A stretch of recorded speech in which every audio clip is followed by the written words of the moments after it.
Like game week 2 predictions for the Premier League, let's go. Starting off at the Amex, Brighton against Manchester United, two teams who performed really well in the first game week. Brighton have won 4 out of the last 5 meetings between the two teams, although Manchester United did win the most recent, which was at the end of last season. I do think Brighton are going to take it. I've gone 2-1. Mainly because I think Manchester United are going to be really vulnerable in transitions. We saw it last week, Fulham had some success, but Brighton had better players in those areas. Like some Mitoma, Minte, Adingra are going to be so dangerous. And Danny Welbeck seems to do well against Man United as well. Crystal Palace against West Ham, two London teams that are backed to do very well this season.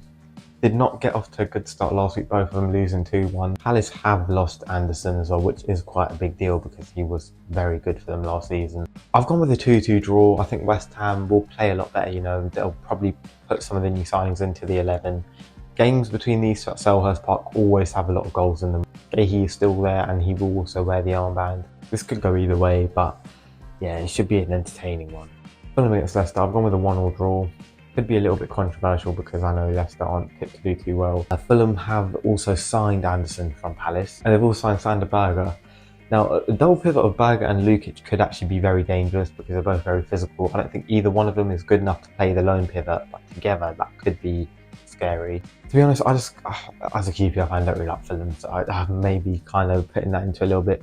I was also quite impressed with Leicester against Tottenham in the second half, particularly, the likes of Buonanotte and Fatawu in particular look really dangerous. Vardy also had barely trained and scored.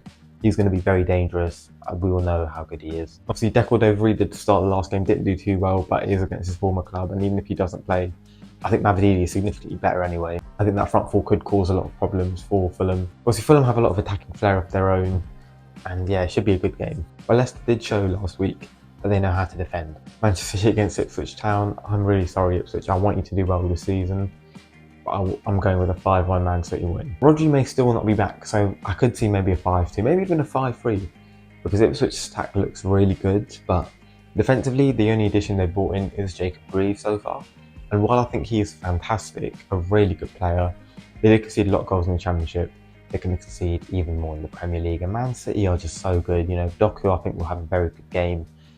Haaland, I'm going to captain you in my FPL, you better not let me down. And obviously Calvin Phillips isn't able to play against his parent team either. If Jack Clarke is available, he will be the danger man for Ipswich. But Rico Lewis did have a really good game last time out, so we'll see how Jack Clarke does in his first Premier League game if he does play. Southampton against Nottingham Forest, I've gone 2-1 Forest. I think Southampton will dominate the ball quite a lot. I think the key battle here will be Murillo against Adam Armstrong. I love both of them so much. I just think Murillo will edge out that competition, and Forest are going to be so dangerous on the counter. Southampton leave themselves really open. And when you're coming along with players like Hudson-Odoi, Elanga, Gibbs-White, who will find them, it is going to be tough. Tottenham against Everton. I've predicted 2-1 to Tottenham. Last season, Tottenham won 2-1, but Everton were by far the better team and deserved to win.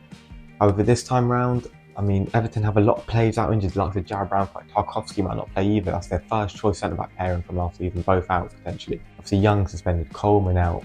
But they do have a lot of injury issues, and I know Tottenham also do have a few. Bentancur's not going to play because of his concussion, and Dominic Solanke as well picked up an injury. I would expect Tottenham to do a little bit better, but it will be very tight. Aston Villa against Arsenal, this is a titan clash. Aston Villa did the double over Arsenal last season. They also beat London opposition in their first game. Arsenal did beat West Midlands opposition in their first game. This is going to be such a tough battle. I think if Arteta plays the same team he did last week, with the exception maybe of Zinchenko, maybe bring in Timber or Calafiori if they're fit, someone a bit more defensively sound, I'm back in Arsenal. I'm going 2-1 to the Gunners. I've also based this off the fact that I'm hoping Arteta will not put Havertz back in the midfield and he'll allow Rice to play as the 8. If he puts Rice as a 6, Havertz in the midfield, I would back Aston Villa to win by 2 or 3 goals, to be honest with you. If Arsenal do play the full strength team, they should win, even though Villa are fantastic at home especially. They are really hard to beat. If Arsenal can win this game, a lot more people will believe in them to win the title. If Zinchenko does play, I do think Aston Villa will have a lot of success in the counter-attacks. Zinchenko cannot defend, and against someone like Leon Bailey, who was phenomenal last season, he's going to really struggle. And you've also got Rodgers, Ramsey, Villagini, some really good dribblers in that team. Bournemouth against Newcastle, the Eddie Howe derby. I'm backing Eddie Howe's current team to win 2-1. Obviously, Newcastle played against South Coast team last week and were very hard done by, but did win the game. Bournemouth are a really good side as well. I've backed them to do big things this season. We could see Evan Nilsson make his debut. Newcastle just have that bit of extra quality. They don't have any fresh injury concerns. Lloyd Kelly could be in the team to face his former side. I think players like Gordon, Isak, it's hard to bet against them. Joel Linton and Bruno as well were absolutely fantastic last week. Wolverhampton Wanderers against Chelsea.